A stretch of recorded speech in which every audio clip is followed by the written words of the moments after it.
Number বলে দিচ্ছি, মুআসসাসাতুর রিসালা প্রথম প্রকাশ 1421 হিজরির প্রিন্ট, সেখানে হাদিস নাম্বার 16828 থেকে 16939 নাম্বারে বলে দিচ্ছি 111টা টোটাল হাদিস যে ইমাম আহমদ আমিরে মুআবিয়া রাদিয়াল্লাহু আনহুকে সাহাবী হিসাবে হাদিস বর্ণনা করে, সেই ইমাম আহমদ নাকি বলবে যে আমিরে মুআবিয়া মুসলমান হিসেবে মারা যায় নাই। এটা কি বিশ্বাসযোগ্য কথা হতে পারে? দেখেন, এবার আসেন, ইমাম আহমদ ইবনে হাম্বলকে জিজ্ঞেস করা হলো, এ আমার বাবার ভাইরা, কিতাবের নাম আস-সুন্নাহ লিখেছেন ইমাম আবু বকর আল খাল্লাল রাহমাতুল্লাহ আলাইহি, হাদিস নাম্বার 653।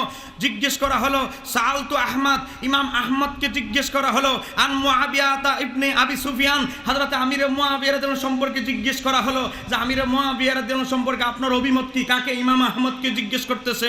ফাকালা, তখন ইমাম আহমদ ইবনে হাম্বল বলতেছেন লাহু সুহবাতুন, তিনি আমার নবীজির একজন সাথী সাহাবী ছিলেন। একটু জোরে বলেন না সুবহানাল্লাহ। নিয়ে আসো, আজ থেকে 1000 বছর আগের কিতাব থেকে দলিল দিচ্ছি, ইমাম আবু বকর আল খাল্লালের আস-সুন্নাহ।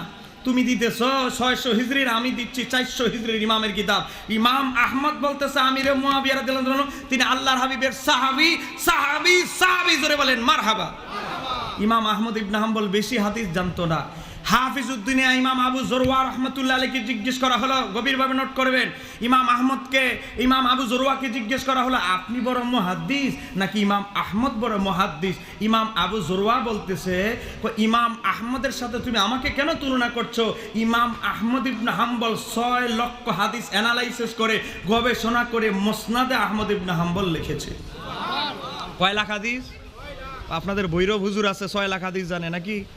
6 লাখ হাদিস ইমাম আহমদ 6 লাখ হাদিস জানতো এখানে নয়, 6 লাখ হাদিস যাচাই বাছাই করে মুসনাদে আহমদ লিখেছে, এই কথা বলেছে। তাহলে যিনি 6 লক্ষ হাদিসের হাফেজ, যিনি 300 বার আমার আল্লাহকে স্বপ্নে দেখেছেন, ইমাম যাহাবি উল্লেখ করেছে, জোরে বলেন না সুবহানাল্লাহ। 300 বার যিনি আমার আল্লাহর সাক্ষাৎ পেয়েছে, নবীজির জিয়ারতের তো হিসাবই নাই, সে ইমাম আহমদ ইবনে হাম্বল বলে আমিরে মুআবিয়া রাদিয়াল্লাহু আনহু সাহাবী, আর তুমি দেড়বেটারি মৌলবী ইমাম আহমদের স্যান্ডেল পার করার যোগ্যতা তোমার হয় নাই, তুমি বলো উনি মুনাফিক। আমার বাবারা ভাইরা, কোথায় ইমাম আহমদ আর কোথায় দেড়বেটারি মৌলবী? নিজে কিতাবের নামটা পর্যন্ত বলে ভুল, এই কথা কর না, ঠিক কিনা?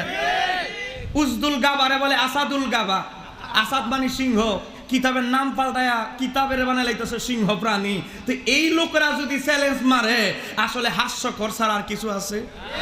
জোরে বলেন আছে? আজকে সরল সহজ মানুষদেরকে বুঝায় যাচ্ছে, কিন্তু বাতিলদের সাথে লাগো, কতটুকু ফানি আছে ভিতরে সব বের করে ছেড়ে দিবে, এই কথা কোন ঠিক কিনা? বৈরবের সরল সহজ সুন্নি মুসলমানদেরকে ধোঁকা দেওয়া সহজ, এখন বাতিলরা যেভাবে উৎপেতে বসে আছে, আগের যুগ চলে গেছে, এই কথা বলেন ঠিক কিনা? আমার বাবারা ভাইয়েরা, আমি ফিনিশিং এ যাচ্ছি, একটা জিনিস লক্ষ্য করেন আমার বাবারা ভাইয়েরা, এই যুগের যারা নেতা, সেটা যেই দলের হোক, এই যুগের যারা নেতা, এই যুগের নেতারাও চিন্তা করে কি জানেন, যে প্রকাশ্যে মানুষের সামনে মদ খায় না, কথা কন না ঠিক কিনা? সে জানে প্রকাশ্য যদি মদ খায় ভোট আমি পাইতাম না, কেউ আমারে ভোট দিবে না বৈরবে। এটা এই যুগের নেতারা চিন্তা করে। আর আজকেই কথিত শিয়ারা বলতেছে হযরত আমিরে মুআবিয়া রাদিয়াল্লাহু তাআলা নাকি মদ্যপায়ী ছিলেন, তা আবার প্রকাশ্যে মানুষের সামনে মদ খাইতেন। এই যুগের নেতারা যদি ভোট হারানোর ভয়ে মদ সামনে না খায়, আপনি কি মনে করেন একজন নবীর সাহাবী প্রকাশ্য মদ খাইতেন? এটা কি বিশ্বাসযোগ্য কথা হতে পারে? ধরে বলেন হতে পারে? আমার বাবার ভাইরা দলিল দেয় ইমাম আহমদের কিতাব থেকে, ভালো ইমাম আহমদের কিতাব থেকে দলিল দেন, আমরাও আপনাকে ইমাম আহমদের দলিল দিব। এবার আসেন ইমাম আহমদ ইবনে হাম্বল এই হাদিসের ব্যাপারে কি বলেছেন। আমার মিডিয়ার ভাইয়েরা প্রত্যেকটা পয়েন্ট আলাদা আলাদা নোট করবেন, কারণ একটা পয়েন্টের সাথে আরেকটা পয়েন্ট ভিন্ন।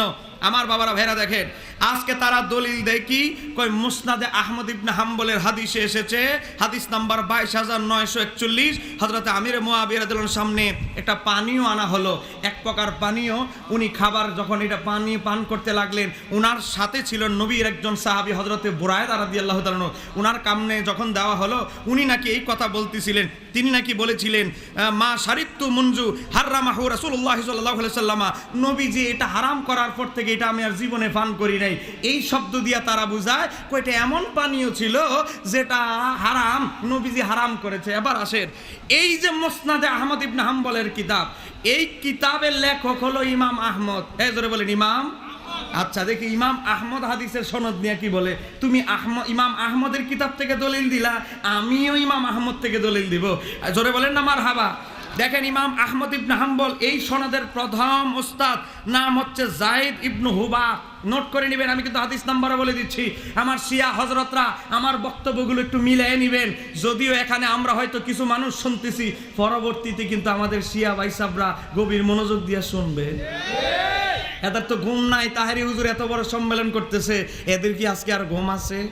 গিয়া দেখেন লাইভের মধ্যে বসে রয়েছে। হ্যাঁ, লাইভের মধ্যে গিয়ে খবর নিয়ে দেখেন বসে আছে। আমার সাথে যখন অনলাইনে বাহাস হয়েছে, আমি তো লঙ্গি দেখে আর দাড়ি দেখে চিনে ফেলেছি উনাদের বড় হুজুর ফয়েজ দেওয়ার জন্য পাশে বসে আছে, কিন্তু ফয়েজ দিয়েও ডিবেটে জয়ী হতে পারে না। এই কথা কোন ঠিক কিনা? এই শিয়া ফয়েজ দিয়ে কোনো কাজ হবে না, এই কথা কোন ঠিক কিনা? আমার বাবার ভাইয়েরা গভীর মনোযোগ।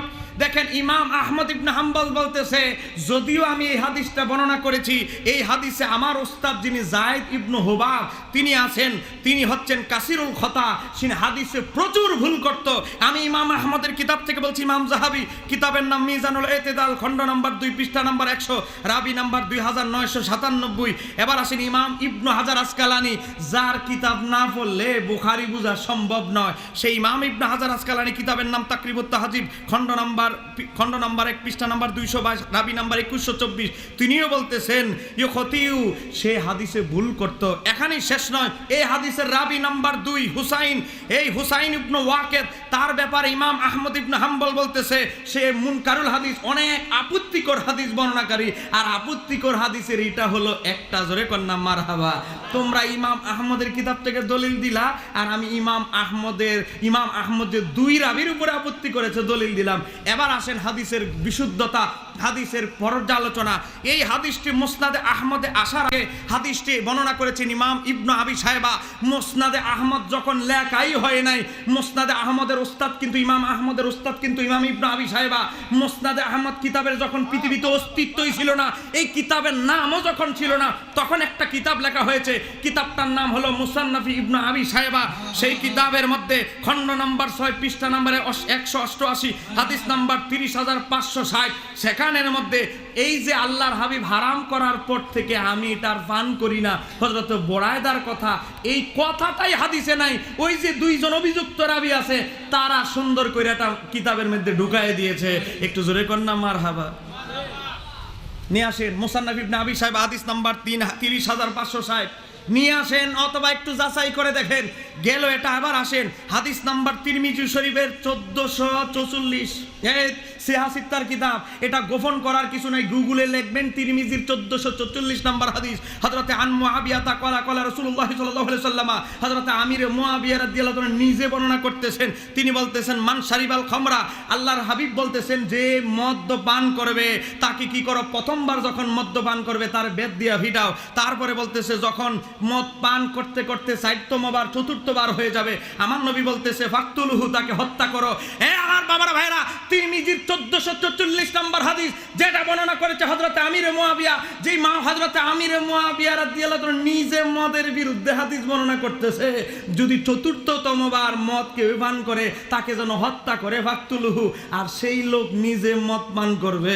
এটা কি বিশ্বাসযোগ্য কথা হতে পারে? জোরে বলেন, হতে পারে?